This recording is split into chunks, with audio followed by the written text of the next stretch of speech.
गिबिसिनथारावनो जोङो एन्जेल चाकमा जोंहा त्रिपुरानिफ्राय जाय सासे फरायसाया देहरादुन उत्तराखन्डआव MBA फरायनो थाहैदोंमोन। बिथाङा खोब माने ब्रुटेलि गाज्रि रोखोमै बुजानानै इभेन देगारजों सुजानानै हस्पिटालनिफ्राय रिपर्ट मोननाय बायदिब्ला बिथांनि खर'आव खोब गाज्रि रोखोमनि इन्जुरि मोननो हादों। बिनि बिखुंथिंजाय बेगावहाय खोब गाज्रि रोखोमनि इन्जुरि आरो माल्टिपोल माने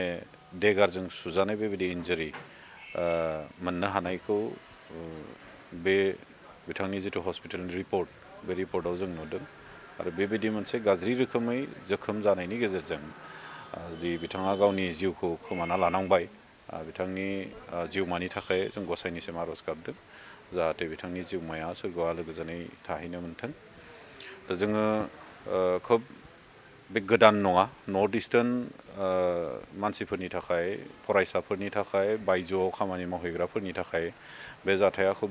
गोजाम नङा। जोङो फ्राय एभ्रि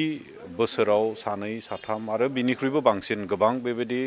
घटनाफोरखौ जों उन्मुखिन खालामबोबाय थादों। आरो बेखौ लानानै जोङो हदायबो भारत सरकारनिसिम, जोंनि स्पेसिफिक माखासे जिल्लानि माने सिटिनि सरकारनिसिम बेखौ दाबि दैखांबोबाय थादों जे नर्थ इस्टनि सुबुंफोरखौ, फरायसाफोरखौ, खामानि मावनो थाहैग्राफोरखौ जिबायदि मोनसे रेसियेल डिसक्रिमिनेसन खालामबोबाय थानाय जों मोनदों, जे जोंखौ जेरावनो थां, इभेन जोंबो जेब्ला दिल्ली बायदियाव जोङो आन्दलन खालामनो थांदोंमोन,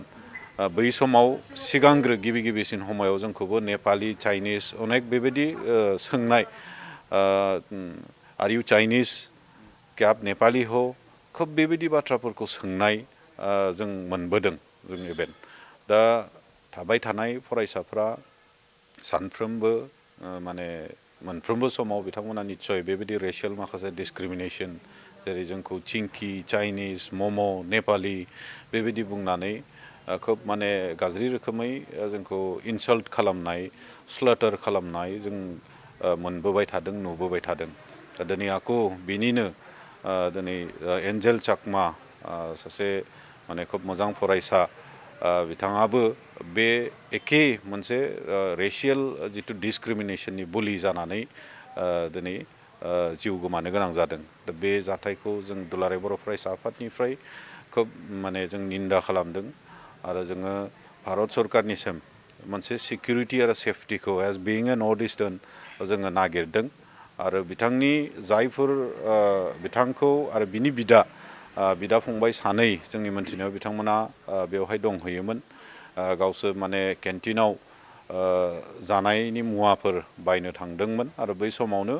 खाथियाव वाइन शप ना मा दोङोमोन होननानै जों मोनथिनो मोन्दों। आरो बेयावहाय जौ लोंनाय माखासे 6 जनसो मोनसे ग्रुपनि हानजाया फैनानै बिथांमोनखौ खोब माने इनसाल्ट खालामनाय, चिंकी, चाइनिस बा गुबुन गुबुन रावजों माने बिदि इनसाल्ट खालामनायफोरखौ जों मोनथिनो मोन्दों आरो माखासे भिजुवेलफोरबो जों नुनो मोन्दों। दा बिनि जायफोर माने कालप्रिटफोर, जायफोर दुखि, बिथांमोनखौ दिनै जों मोनथिनो मोन्दों जे 6 जन दङमोन, बिनि गेजेराव साबाखौ हमबाय आरो सासेया खारखोमानानै दङ। दा जिखिनिखौ हमबाय आरो जे सासे खारखोमानानै दङ, बिसोरो जाहाथे कुनु पयधे खारखोमाया आरो जोङो दाबि जनायगोन जाहाथे माने मोनसे एग्जाम्पोल जानानै थानांगौ। बिथांमोनखौ ओरैबायदि मोनसे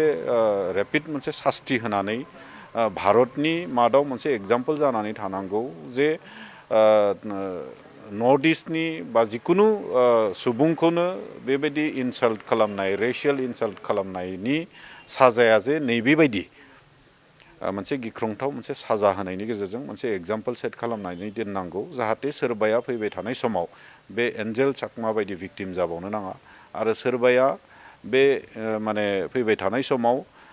नर्थ इस्टनि होननानै सोरखौबा बेबायदि रेसियेल डिसक्रिमिनेट खालामनो, गाज्रि रावै बुंनो थांनायनि सिगां 100 बार जाहाथे साननो गोनां बेबायदि बाध्य जायो। बिदि मोनसे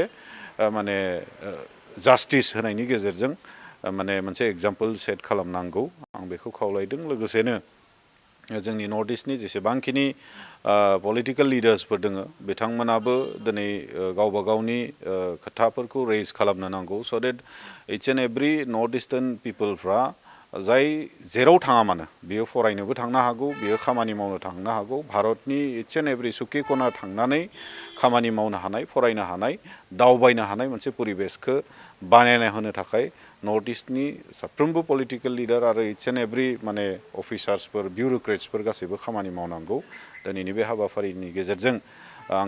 नोंथांमोननि मिडियानि गेजेरजों बेखौनो खावलायदों जों दुलाराय बर' फरायसा आफादा दिनै एन्जेल चाकमानिखौ गोसोखांनानै बिथांनि दुखि आत्माखौ गोसोखांनानै आरो बे दुखुनि समाव जोङो बिथांनि मुसुखायाव बिबार बावनाय आरो आलारि बाथि सावनाय हाबाफारि जों लादों आरो बिनि गेजेरजों जोंनि इउनिटिखौ जों देखायदों आरो जोंनि जिथु खुब आरो जोंनि जि मोनसे माने दुखु बेखौ जोङो फोरमायनाय जादों थेंक इउ